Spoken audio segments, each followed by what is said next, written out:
Si no, bueno, lo que podemos hacer Dani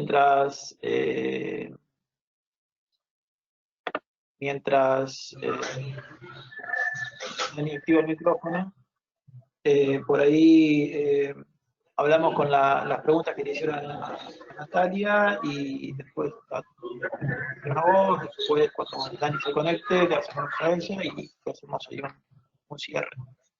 ¿Te parece, Natalia? Te comento lo que te estuvieron consultando. Dale. Dale, mira.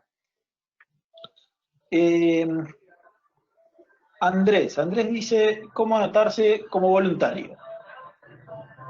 Bien. Nosotros tenemos un Instagram del proyecto, que es Peces Marcados, que pueden escribir por mensaje privado ahí, nos contactamos, o un Facebook, que también es El Río Paraná Tiene Peces Marcados, que nos contacten por cualquiera de los dos medios y vemos cómo hacemos. Bien, cualquier cosa, si alguien quiere hacer alguna otra consulta, puede seguir escribiendo en el chat, ¿no? Mientras estén los expositores, les podemos seguir consultando. María Susana dice, te consulta, ¿cómo se maneja el tema de marcación y los ascensores en las represas? A ver si puedo aclarar la pregunta, ¿a qué hace referencia? Supongo que debe ser que cómo manejan o cómo se manejaría la marcación cuando hay una represa y se encuentran los ascensores de que unas represas tienen el paso por ascensor. No sé si está María Susana, ¿nos podrías aclarar ahí en el chat? O a ver si la habilito, a ver si está en algún lado María Susana. Mientras tanto, hay otra. De todas formas, te adelanto algo. Sí, Como dale. ya te había comentado, nosotros hacemos el monitoreo de fauna íctica de Yacyretá, que es la primera represa, digamos, que tenemos acá en el norte. Y en ese monitoreo también hacemos evaluación de los ascensores. O sea, en el caso de que algún pez marcado por nuestro proyecto o por el proyecto de Itaipú pase por los ascensores, queda registrado. Lo mismo en el caso del pasaje de peces que tiene Itaipú. Si es que se refería a eso, ¿no? Bien, si escuchaste, María Susana, y si no, por favor, ahí en el chat comentanos si era otra cuestión. Juan Manuel dice, ¿hay alguna estimación, aunque sea primaria, acerca de cómo y cuánto varían las migraciones de crecientes y bajantes? Nosotros por lo menos no tenemos ese dato. Como contaba un poco Luis hoy, suponemos que en periodos de aguas bajas los peces en realidad se mueven muy poco y quedan mucho tiempo en las zonas profundas, en los pozones. Entonces suponemos que no hay tanto movimiento. Como decía al principio, el proyecto tiene un año recién y fue un año hidrológicamente bastante atípico de aguas muy bajas. Así que nuestra idea es poder seguir con el proyecto un par de años más para poder evaluar este tipo de alteraciones del régimen hidrológico y cómo afectan las migraciones. Luis, vos quisieras decir algo sobre esto, cualquiera, ¿no? Está abierto. Sí, en cuanto a las crecidas, como se determinó, nosotros sabemos que prácticamente cada 6 años son crecidas óptimas que favorecen a los peces, ¿sí? Y esta bajante es relativamente nueva para nosotros, para todos, en realidad. Si bien el trabajo que mostré en 2018 pudimos ir en hacer un muestreo casi en aguas, en la misma condición, casi en la misma condición que ahora, y por eso se pudo determinar que los peces en estas condiciones se van, como dijo Natalia, a estos pozos de erosión, sean de confluencia, de albardón o de meandro, que son los lugares más profundos. En los cauces, en los tramos rectos, hay menos cantidades, pero de por sí estos ambientes elóticos ya funcionan como refugio. Se van hacia los lugares más poco más profundo, digamos, fuera del cauce. Sí. Otra, Natalia, a ver. Adriel dice, yo trabajo en un área costera y universitaria en la costa de Cava, con mucho uso de parte de la comunidad pescadora, tanto para la alimentación como deportiva. ¿Podremos pensar en hacer algo de ciencia ciudadana para sumar al proyecto incorporando a los pescadores en esa zona? Sí, por supuesto. Que me Eso, que escriba se contacten, exacto, que se que me contacten escriba por el Instagram o por el Facebook y que comente esto en el mensaje de esto de la charla y nos ponemos en contacto para trabajar en algo juntos. en esa zona. Bueno, perfecto. Y hay una más que María Inés. ¿Qué campaña previa se hizo para lograr la participación de los pescadores? Bueno, yo les había contado que habíamos empezado con la caracterización de pesca deportiva. En ese primer trabajo de caracterización fuimos probando varias cosas, porque los pescadores deportivos por ahí son un poco más complicados de trabajar en conjunto. Fuimos cambiando la metodología. Originalmente habíamos empezado por un sistema de encuesta, íbamos a las guarderías de lancha, después cambiamos por un sistema de planillas y lo último que implementamos fue la comunicación mediante WhatsApp y eso fue lo que funcionó y los enganchamos por ese lado, una comunicación rápida, respuesta rápida y ¿Hace bueno. grupo de WhatsApp? No tanto grupo, pero Sí. sí nos manejamos mucho por WhatsApp y es lo que más funciona. De hecho, la gente que está marcando peces me mandan las fotos, la ubicación del GPS, todo por teléfono. Por teléfono. Exacto. Bueno, esas serían las preguntas que te habían hecho una vez que terminaste la exposición. Después vamos a ver si hay alguna otra que se puede, que salga y seguimos charlando. Lani, ¿nos escuchás? Ahí parece que tenés audio. Sí, yo escucho perfecto. ¿Ustedes me escuchan? Perfecto. Se escucha. Solamente la vemos a Natalia, pero se escucha, y a mí me vieron toda la hora, pero se escucha bien. ¿Te parece que te haga las consultas que salieron después de tu charla? Perfecto. Ya. Jorgelina pregunta, ¿qué efecto puede tener la bajante y su vuelta a un estado medio en el túnel, en la parte del túnel? El túnel subfluvial está protegido por una manta que hemos tenido oportunidad de verla en los periódicos en estos días porque ha quedado al aire durante la bajante. Esa manta protectora, para que nos ubiquemos, tiene la forma de una plancha de ravioles. Son bloques de hormigón que están vinculados a una tela continua que se llama geotextil. Protege el túnel. Entre la plancha de ravioles o la manta y el túnel hay un manto de arena. Y el río Paraná, como todas las corrientes aluviales, transporta arenas por el fondo todo el tiempo. Es decir, que en una condición de aguas medias o de aguas altas, río crecido, esa manta protectora queda enterrada en el propio cauce del río, con un manto de arena por encima. En algunos sectores podrá quedar descubierta, está diseñada para eso, en otros queda enterrada.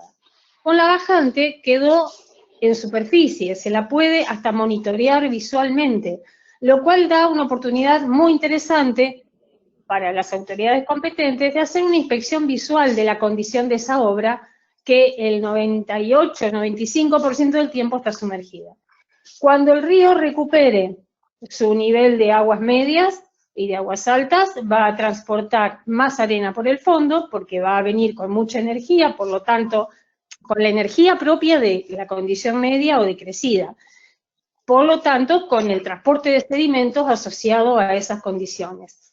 Ese transporte de sedimentos va a restituir el equilibrio por sobre la manta del túnel, es decir que no tendría que haber ningún tipo de problema. La manta, de hecho, está diseñada para condiciones, para todas esas condiciones.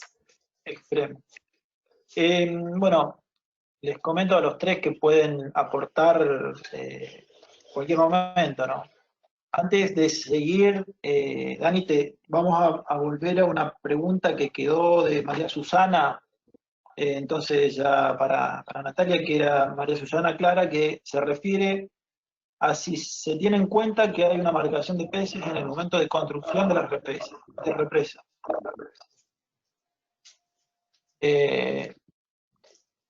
¿Le comentás, Natalia, más o menos eso? Porque en realidad es un proyecto muy nuevo, pero bueno. Sí, en realidad la construcción de la represa es muy anterior a la realización del proyecto. Lo que sí hacemos es campaña de difusión para que las represas estén al tanto de que hay peces marcados y en el caso de que pasen por algún sistema de transferencia nos puedan avisar.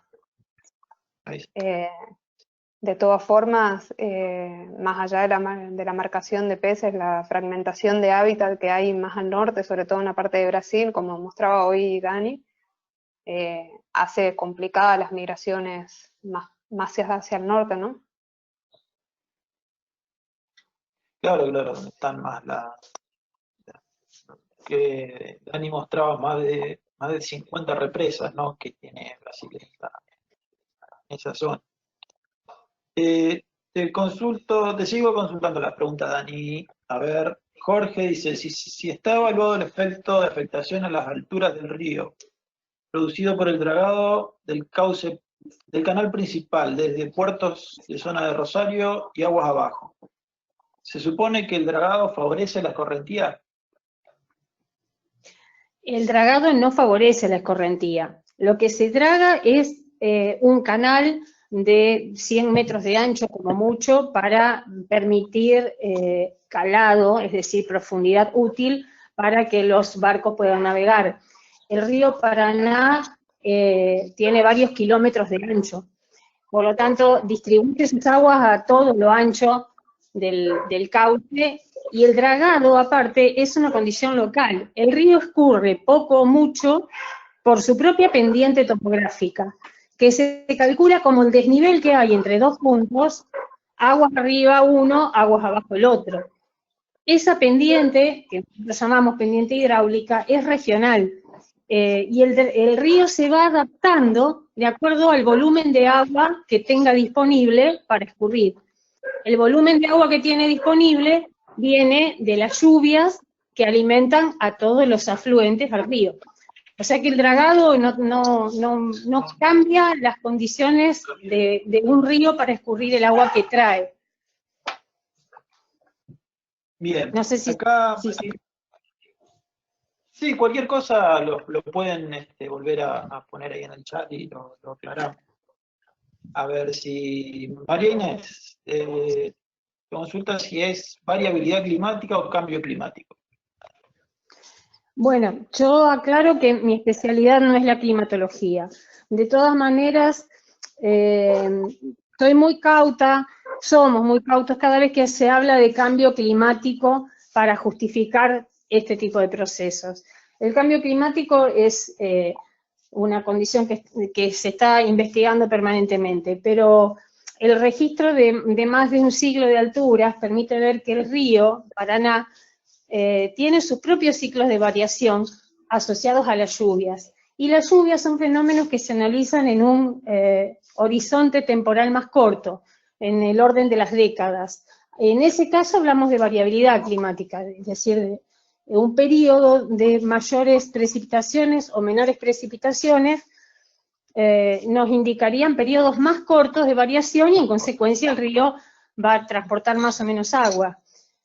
Sí, lo que entiendo, sin ser investigadora en la disciplina, es que la cantidad de precipitación de lluvia tiene mucho que ver con el manejo que se haga de la cuenca, con la cobertura vegetal de la cuenca, con la eliminación de bosques y de monte nativos.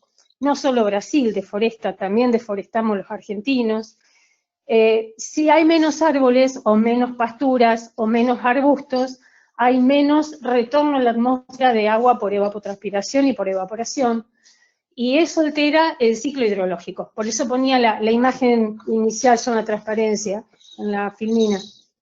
Filmina. para identificar que el ciclo hidrológico involucra un volumen de agua a nivel de suelo, subsuelo y atmósfera. Ese delicado equilibrio, nosotros los humanos lo estamos alterando permanentemente por deforestación, por cambio de prácticas agrícolas, por convertir el río en una escalera de agua, cuando ponemos una central hidroeléctrica cercana a otra, y son efectos a mucho más corto plazo que el periodo de tiempo que significa un cambio climático. Por lo tanto, los daños son más próximos y más drásticos. Se pueden ver a escala de la vida humana. Justo que hablaste de la tala y todo eso, acá hay una pregunta de Ever, dice: escuché que la tala excesiva que se está produciendo en Brasil es una causa de la bajante por desequilibrio. ¿Es verdad? O sea, que teníamos entendido que las deforestaciones generan inundación. Sí, las deforestaciones Él dice que escuchó que la tala excesiva que se produce en Brasil es una de las causas de la bajante por desequilibrio. Si es verdad, ya que teníamos entendido que las deforestaciones generan inundación. La tala y la deforestación, el desmonte, como se produce en el territorio de la provincia de Santa Fe, generan superficies áridas de suelo.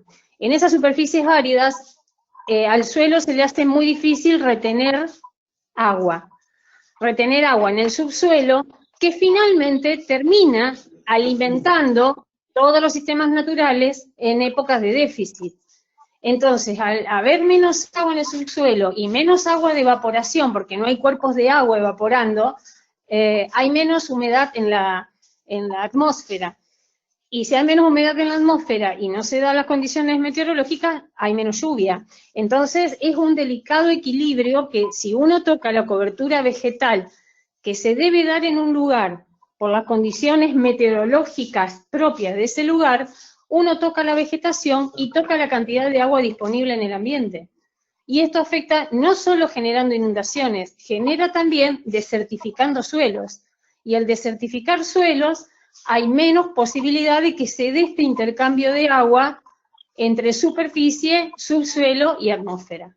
No sé si se entiende un poco. Sí, Por supuesto que afecta, porque hay menos, no solo el agua es la que vemos, como decía Luis, en lagunas y en ríos. El agua está presente en el subsuelo, debajo de donde caminamos.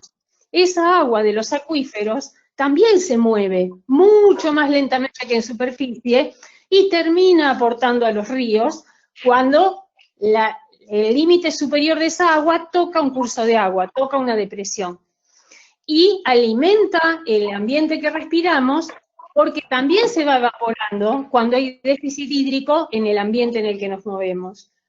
Entonces, si estamos desnudando el suelo, el agua se va mucho más rápido. Y hay menos humedad en el... ¿Cómo? Sí, disculpa. No, disculpa. Eso, no sé si se entiende. No, Luis parece que quería comentar. Sí, no, agregar, pero solo para complementar lo que decía Daniela, el tema de la quema del Amazonas también es una situación muy grave que termina afectando a la pérdida de agua en el sistema, ¿no? Eso también va a repercutir en algún momento, y es que ya no está repercutiendo. Claro.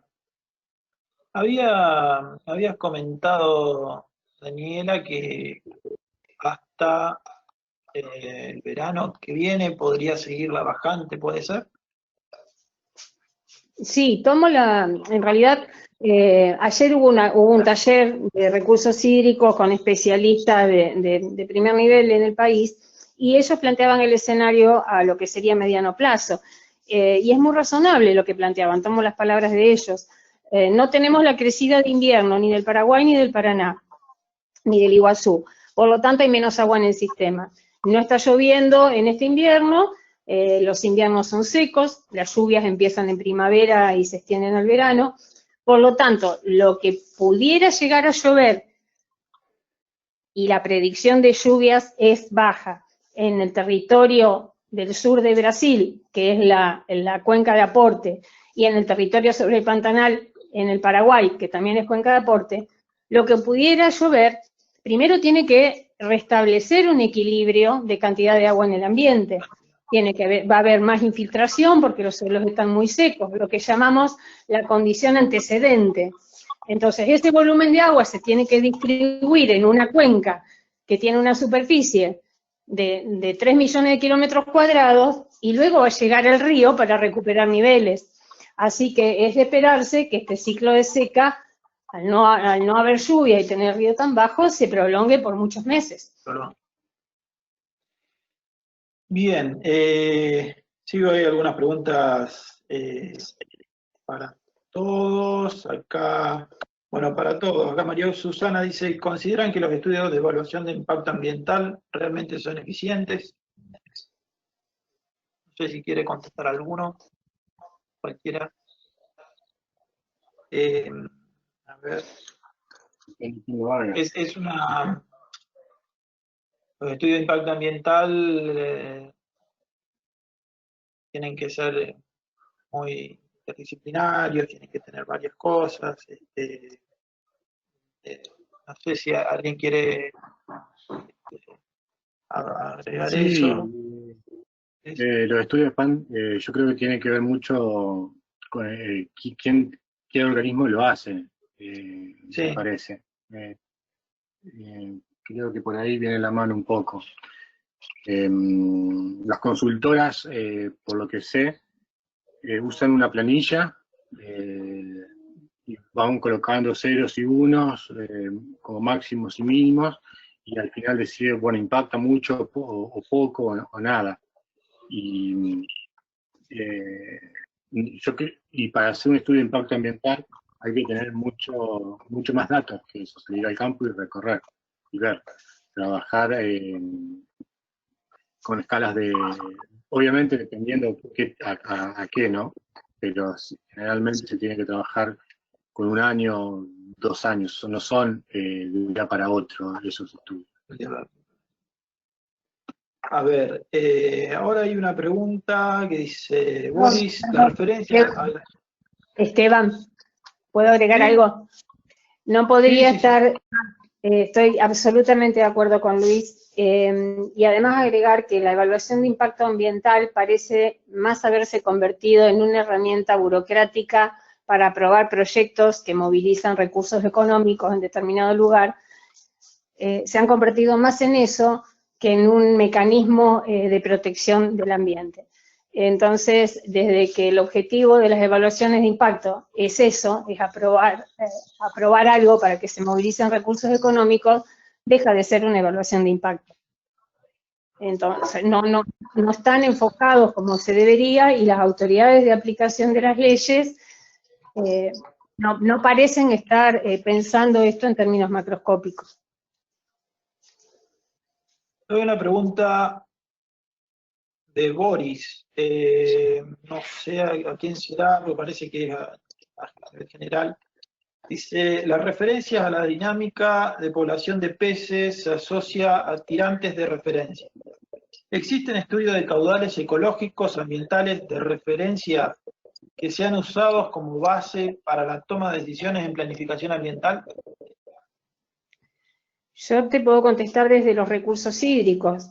El caudal ecológico es un caudal que se establece de acuerdo al régimen hidrológico de cada río en particular para condicionar, por ejemplo, el ejemplo más claro es a las empresas concesionarias de las centrales hidroeléctricas, porque deben garantizar una cantidad de agua que pase hacia aguas abajo para no dejar el cauce seco y afectar a las poblaciones que viven de ese volumen de agua.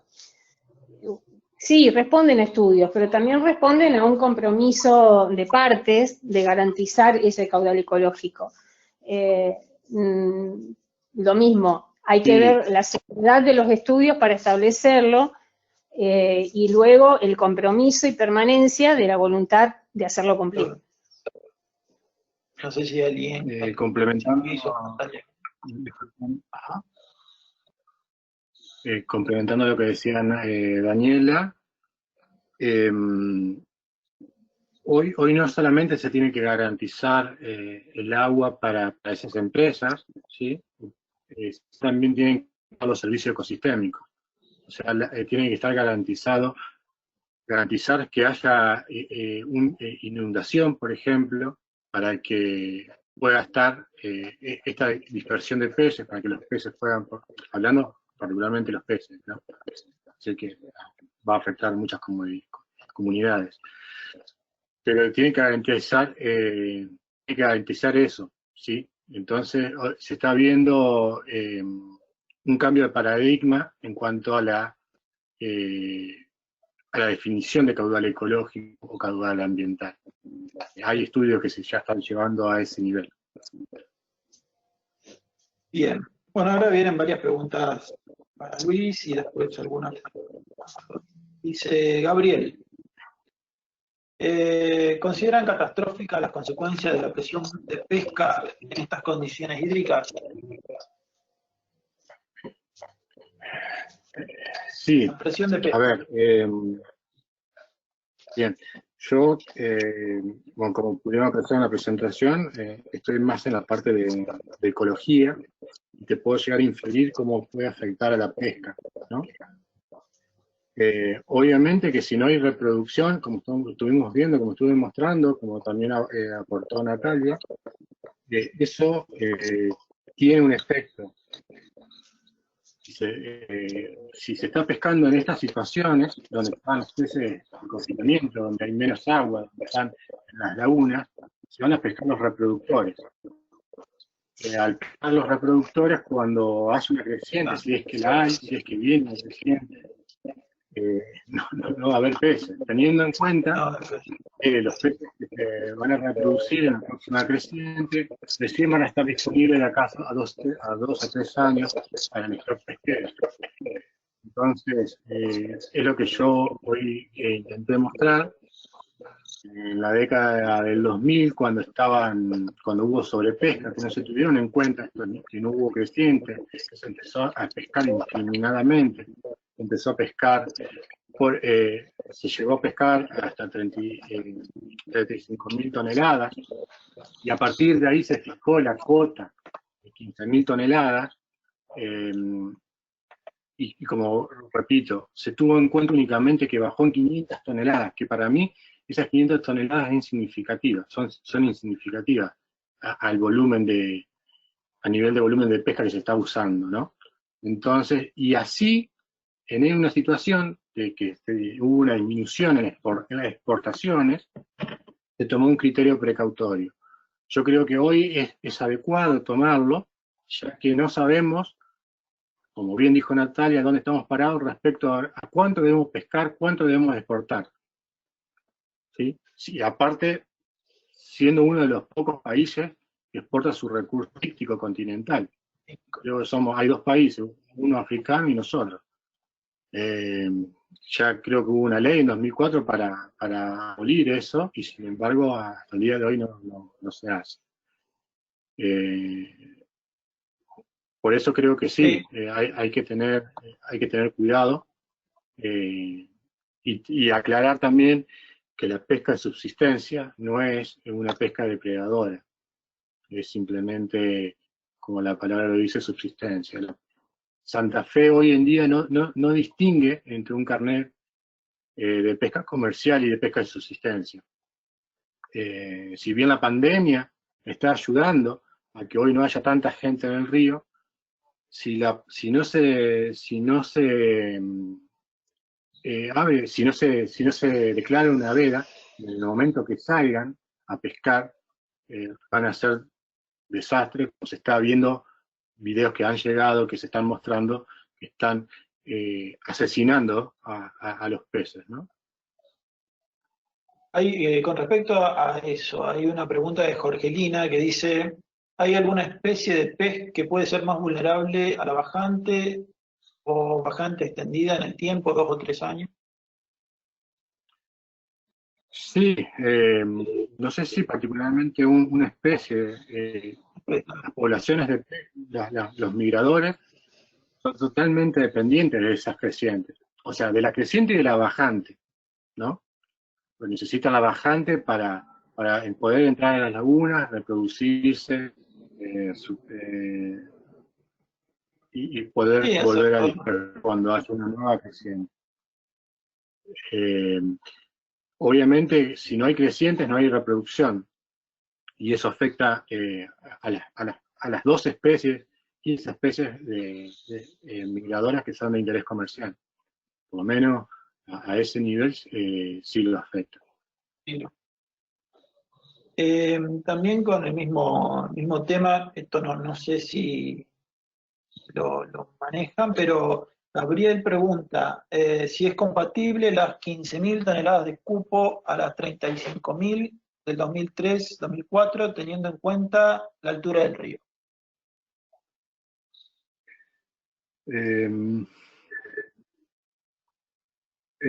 Sí, la verdad que no te sabría contestar directamente esto, pero sí, como les mostré en el gráfico, cuando hubo en la década del 2000, reitero, Sí, bueno, hubo una sobrepesca, y esto estaba influenciado por toda la inercia que venía con la década del 90, donde había frecuentes inundaciones, frecuentes crecidas para la reproducción. No sé si es comparable. Yo sí creo, estoy seguro que sí que hay que tener cuidado en la situación en la que estamos hoy en día. No sé, Natalia, creo que vos podrías aportar. Sí, no tengo el dato preciso ese que está preguntando, pero sí creo que tenemos que tener en cuenta que el cupo de exportación no es equivalente a lo que se pesca en la cuenca, es solo una porción de lo que se está sacando del río. Después hay un mercado interno en las distintas provincias que la realidad es que no tenemos datos y tal vez sea mayor a lo que se está exportando, que me parece que está ahí el problema, porque lo que va a exportación pasa por SENASA y hay un registro de exportación bastante detallado, si se quiere, pero lo que se pesca internamente, lo que se pesca ilegalmente incluso, no tenemos datos, no sabemos cuánto es. Entonces, como no sabemos lo que es, no sabemos cuántos peces tenemos ni cuánto podemos pescar, como decía Luis, las vedas son medidas precautorias porque las provincias no tienen la capacidad para controlar de que los recursos se estén cuidando como corresponden. bien, acá también sobre lo mismo, María Inés consulta qué delay tiene en la producción la bajante. ¿Cómo debe ser? Bueno, creo que eso un poco Luis lo comentó, ¿no? De También. cuánto tiempo después de las inundaciones entran esos peces a la pesquería. Sí, sí, es en relación a eso, por ejemplo, en 2010, cuando fue la creciente, nosotros fuimos a pescar en agosto, ¿sí?, de ese mismo año, en aguas bajas, y los peces tenían 15 centímetros, más o menos aproximadamente, que se reprodujeron entre noviembre, diciembre, enero. Y para que alcancen la talla reglamentaria de pesca, para que se pueda pescar, generalmente son de 2 a 3 años aproximadamente para que estén disponibles en el stock pesquero. Acá En hay, el caso perdón, en el caso de algunas especies, ¿no? Otras por ahí un poquito más. En el caso de surubí, por ejemplo, que es lo que más se pesca en Chaco, tal vez sea un poco más que eso. Sí, las especies que yo estaba mencionando eran sábalo y boga principalmente. Las especies más grandes, como surubí, necesitan más tiempo. Exacto. Bueno, acá preguntan qué puede hacer un ciudadano común que no forma parte para favorecer al cuidado, a la toma de conciencia del ciclo de vida del río y todo.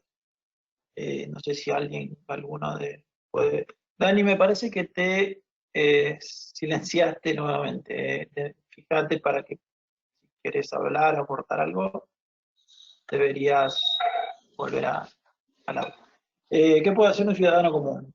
La verdad que hay muchísimas preguntas más, pero más o menos rondan en lo mismo.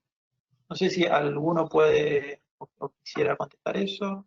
No, el ciudadano común, para cuidar en sí el ecosistema, es tratar de contaminar menos en todos los sentidos. Todos los aspectos. Sí, sí. ¿Cómo? No, en todos los aspectos, digamos, tratar no solamente el recurso hipícola, sino todos los hábitos cotidianos. Exactamente. Un consumo menos de energía. Ahí en el laboratorio Martín Bletter había una nueva línea de investigación que es sobre plásticos, y la verdad que es totalmente impresionante la cantidad de plástico que uno consume sin darse cuenta. Y eso produce mucha contaminación puntual, que uno a la larga hoy en día cae y va al río, y eso después lo pescan, por así decirlo, en el Río de la Plata. Ya hemos encontrado en trabajos que hemos publicado plástico en los peces, en el estómago de los peces. ¿Sí? Creo que Natalia también tenía algo en relación a eso. Y todo lo que tenga que ver con el cuidado en sí, puntualmente con el clima, ¿no? Con menos gasto de energía, repito, ya que eso va a afectar globalmente a todo. Sí, creo Acá, también bueno. perdón. Sí. No, creo que también es un poco responsabilidad de todos la educación, ¿no? El ejemplo con los más chiquitos, con las escuelas.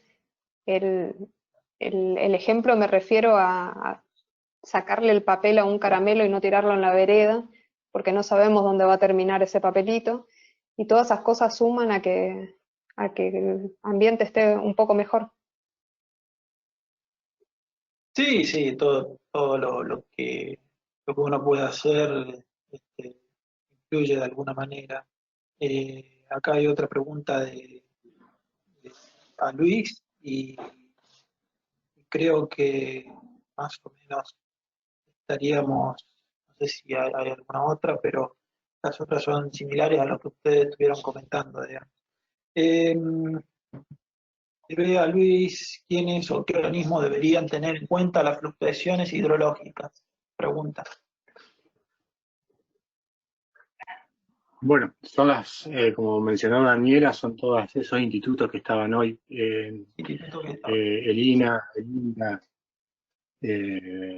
pero creo que se debería integrar, trabajar multidisciplinariamente.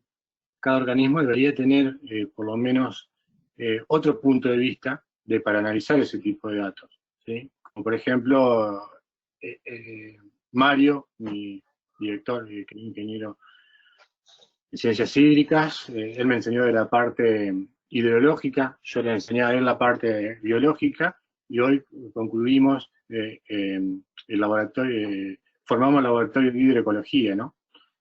Entonces, esas miradas de distintos ángulos es lo que funciona. Yo no sé si esos organismos funcionan de esa forma, pero desde el punto de vista de registro, creo que hasta el día de hoy andan bien, pero se me hace que se tendría que trabajar más interdisciplinariamente. Una más, que esta no se habló, que pregunta, ¿cómo creen que incidiría el tema de los proyectos de presas que se plantean en el Paraná, en la vitícola y en la economía regional? Dani está desconectada, pero bueno, ahí vamos a tratar de llamarla, y si no, si alguno puede comentar sobre esto, si no. Disculpame, no te escuché bien. ¿Cómo ¿cómo creen que puede incidir los proyectos de presas que se plantean en el Paraná en la vida hictícola y en la economía, digamos, regional? Supongo Bueno, que debe ser, no sé si hay proyectos de presas ahora nuevos, pero bueno, hubo en su momento. sí, hubo en un momento, se volvió a retomar hace poco. Es una represa, bueno, Dan puede hablar un poco mejor al Un poco respecto, mejor. Sí, pero es justo una represa, se es una desconectó, parece. represa, es una represa que supuestamente las turbinas están bajo agua, no tienen, no cortan el canal. Poco. No es como una represa de tipo Yacyretá o tipo Itaipú. Es más una represa como que hay en el Mississippi, que son ecológicamente amigables con el medio ambiente, eso es lo que así lo publicitan. Pero el tema de esas represas, las turbinas, no se sabe en dónde van a colocar esas turbinas, ¿sí? Que van a estar a media agua. Los peces detectan los movimientos de agua para poder migrar, y si estas turbinas inciden sobre eso, se van a cortar las rutas migradoras, tal como lo hacen las represas eh, habituales, ¿no? Como el Yacyretá, que necesita un ascensor, o el Itaipú, que hicieron el canal de paso.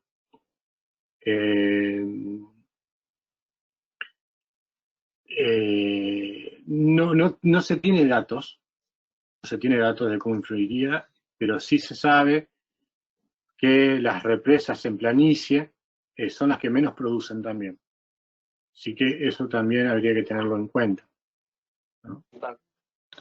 Ahí creo que Dani quiere comentar algo, si vamos a hacerla hablar, y después, bueno, hay un agradecimiento, el Paraná no se toca, y después cerramos las charlitas, a ver si se escucha o cómo podemos hacerla escuchar. Ahí, Dani, ¿podés hablar? Sí, escucho. No, supongo que están hablando del nuevo proyecto de Paraná Medio. Sí. No escuché la pregunta. Sí, no dice Paraná Medio, pero dice, ¿cómo creen que incidiría los proyectos de presas que se plantean en el Paraná, en la vida hictícola y en la economía regional?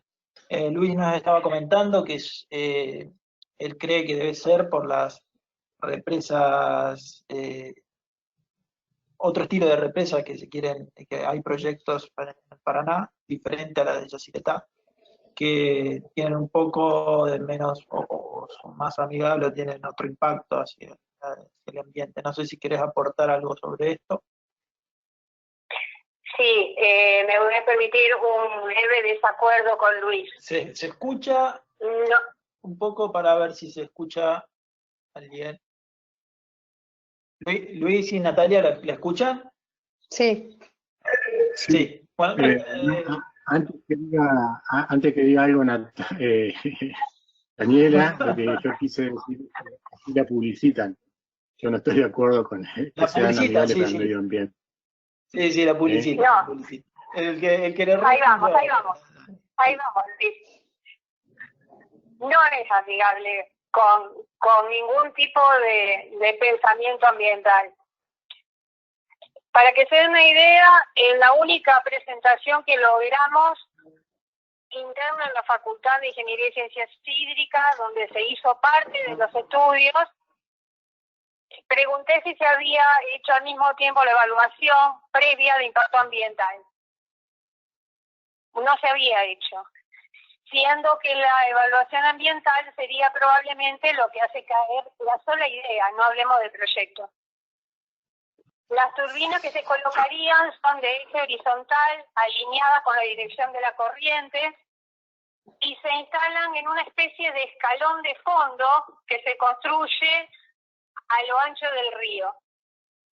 Eso ya genera una alteración en las condiciones del flujo que parecerá local, pero que modifica la distribución de las velocidades a lo ancho del río. Y además, para garantizar niveles de operación, requiere para condiciones de aguas bajas que se haga un terraplén sobre la margen derecha de baja altura, que sería una barrera colocada sobre la margen del río que impediría la migración de especies hacia llanura de inundación.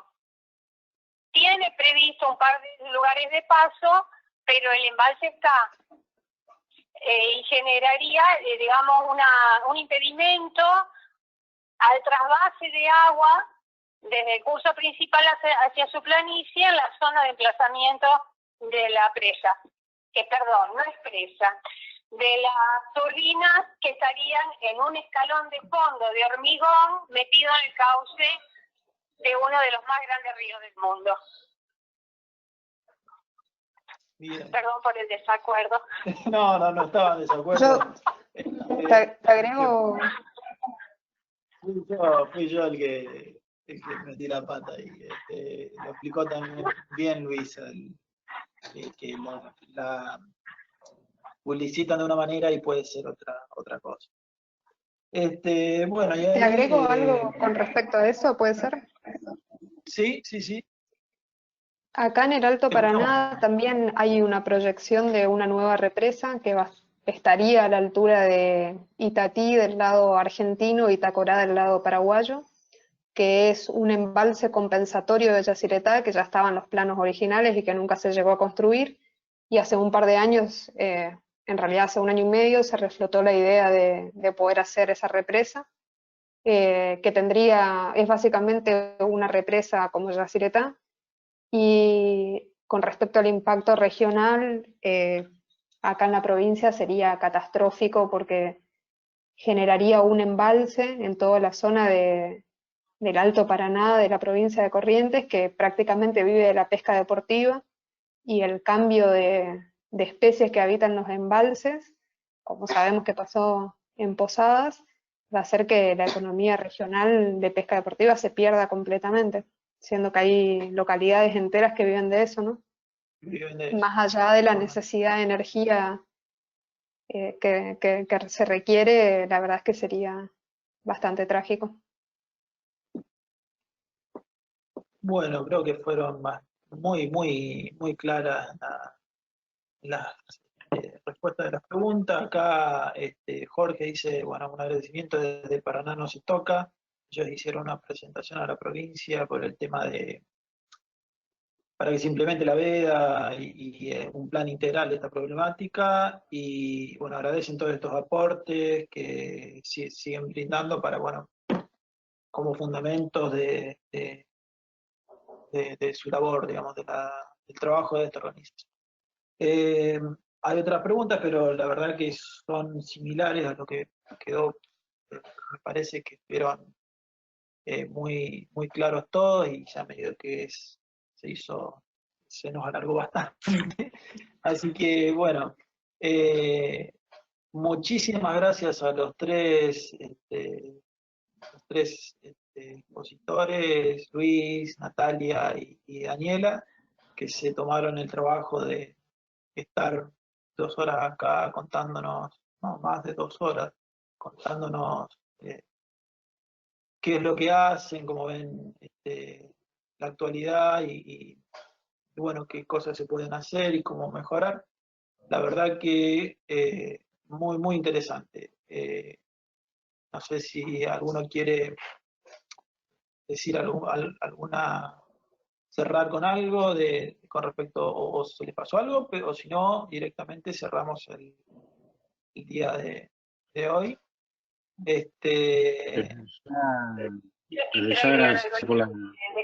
Dale. A ver, ahí Luis estaba por hablar primero, a ver. No, desde ya agradecerte por la invitación y esta iniciativa, ¿no? Y espero que ojalá se pueda volver a repetir más adelante también, tal vez presencialmente, ojalá. Sí, esperemos que sea pronto presencialmente. Sí, la verdad que estaría muy interesante. Y de ahí, Daniel, a ver si la podemos escuchar. Sí, son 3 cositas. En primer lugar, comentarles que en el día de la fecha, un grupo muy grande de organizaciones sociales de la provincia de Santa Fe y de la provincia de Entre Ríos hemos presentado un pedido formal a los dos gobernadores para que realicen la política de vedas conforme a ley que correspondería en esta situación. Muchos de los compañeros seguramente estarán en esta sala y bueno, entendemos que es el compromiso de las comunidades lo que defiende nuestros recursos naturales. En segundo lugar, les quiero agradecer a todos por habernos dado este espacio, especialmente a Esteban y a Josefina, que han trabajado muchísimo para que estemos hoy reunidos. Somos más en el equipo, nada más que, bueno, nos contratamos. Y en tercer lugar, nosotros. le quiero agradecer al ingeniero Mario Ansler, que como dice Luis, es nuestro director, o ha sido nuestro director, en el caso de él, y nos ha transmitido esta pasión por el río y este compromiso de hacer docencia en cada oportunidad. Bueno, muchísimas gracias a los tres. Bueno, pedimos disculpas desde ya a los asistentes por ahí por los problemas de la tecnología del audio y del video, pero creo que salió muy bien. Se extendió un poquito más de lo que pensábamos, pero la verdad que fueron se sacan muy buenas conclusiones y muy claro quedó las tres. Bueno, pronto haremos alguna otra actividad y muchísimas gracias a todos. Gracias Luis de nuevo, Natalia y Daniela. Gracias, De parte de todo el equipo. Gracias a todo el equipo. Gracias por la invitación. Bueno, ahora, hasta luego, nos vemos entonces en algún momento pronto. Ya.